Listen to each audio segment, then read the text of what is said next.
Okay, so the next app we're going to be doing is purely academic. There'd be no reason to make this in real life, but we're going to be using it so that we can really cement in your concepts, your understanding of the concepts of doing procedures, lists with indices, loops, and um, parameters. And we're also going to add one more thing in this lesson, and that is a return function. So let's orient you to the screen. In this app, there is a list of random numbers. When you click this button right here, get random integers, it will generate a list. This list that it generates is based on the value that you pick based on a slider. If you have it down low, it'll have just a few numbers, and if you slide it up higher, it'll have up to 20 random numbers in the list. The random numbers are going to be generated from 1 to 100. There are 4 functions here. They're not all finished. There's a couple of them that are finished. There's a couple of them that are not.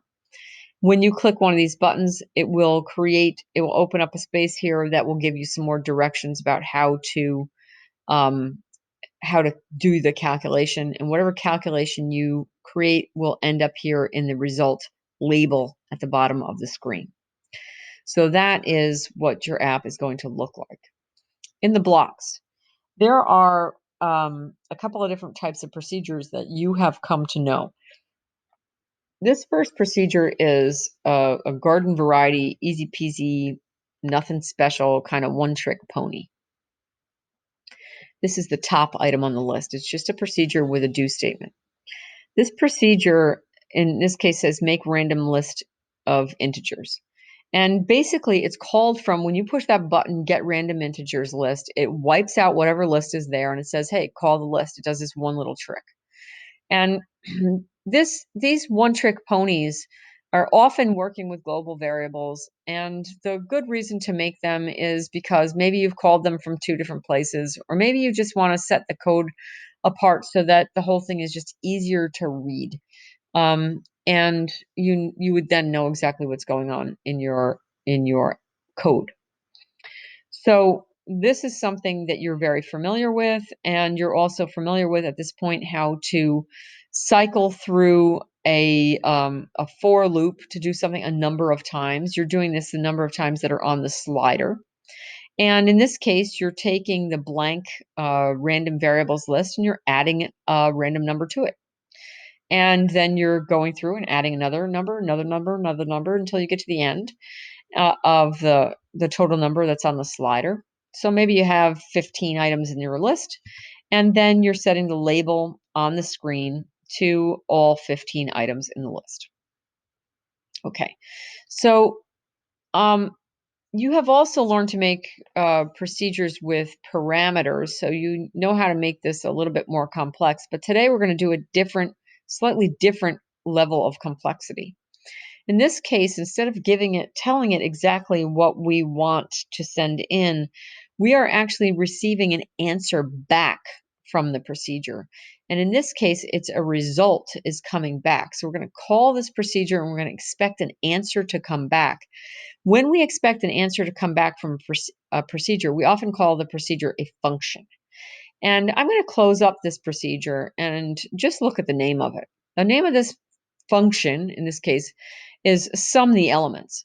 So if we read this, what we have here, it says when button find sum is clicked, do set the label of the procedure result, which is the text of that label, which is on the bottom of the main screen, set it equal to the sum of the elements.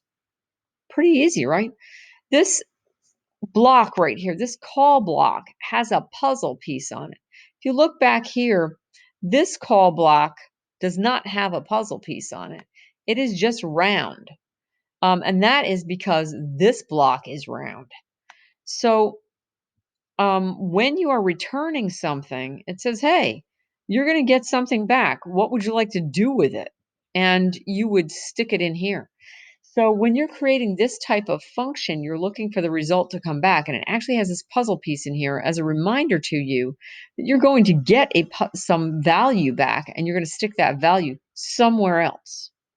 All right, so let's dive into this block a little bit more closely. This concept of a puzzle piece keeps going through, and App Inventor does a nice job of reminding you that you're going to be returning something from this type of function. So when you create the procedure, you're going to pick the one that has the word result in it. It has a puzzle piece.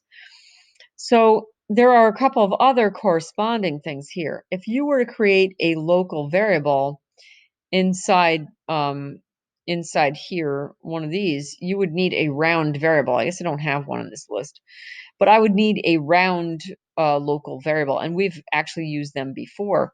But because we're creating a function here that has this puzzle piece, you also have the option to use this one to do a local variable, and it just sort of transfers that puzzle hole over to here, and it keeps it going. Similarly, under controls, you have this do block. It says, oh, okay, it's a puzzle piece, and you're going to return something. What do you want to do inside there?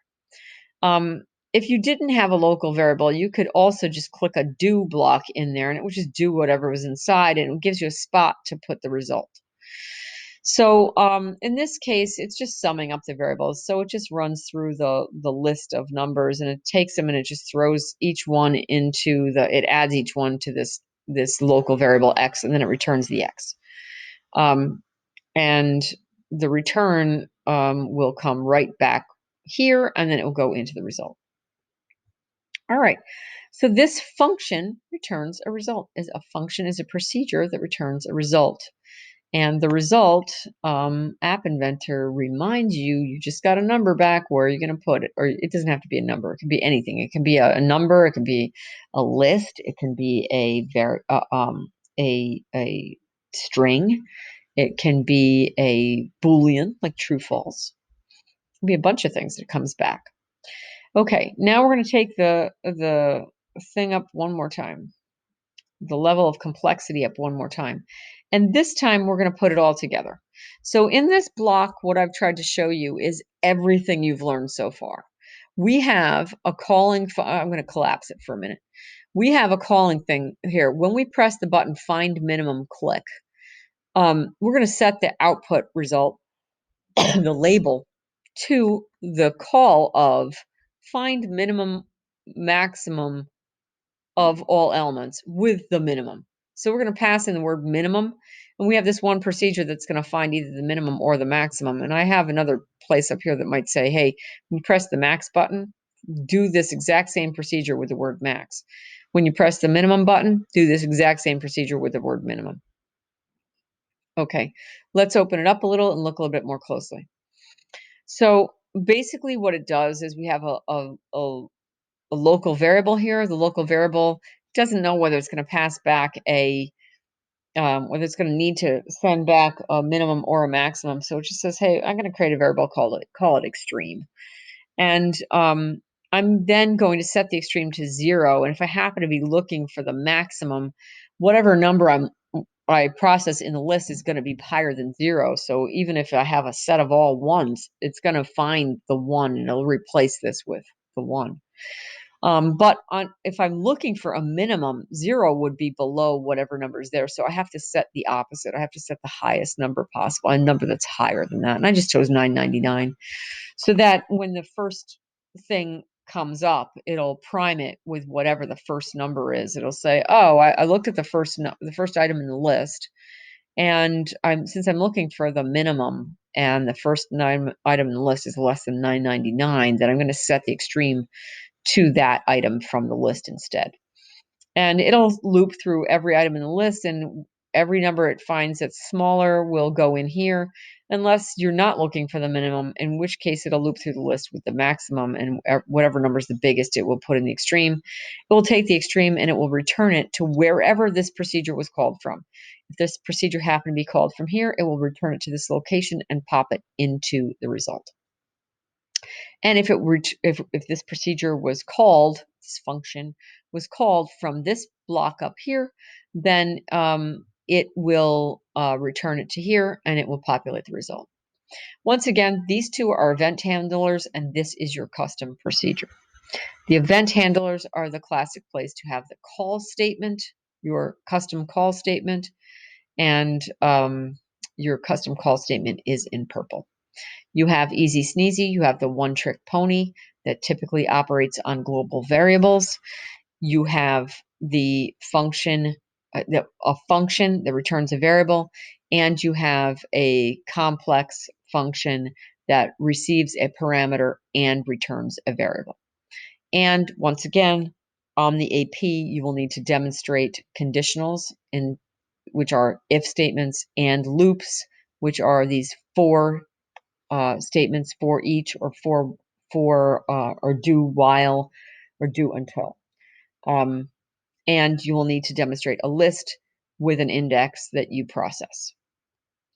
And once you've done that, that is all the complexity there is. You are ready to demonstrate to the AP all of the wonderful things that you know how to do with processing of data.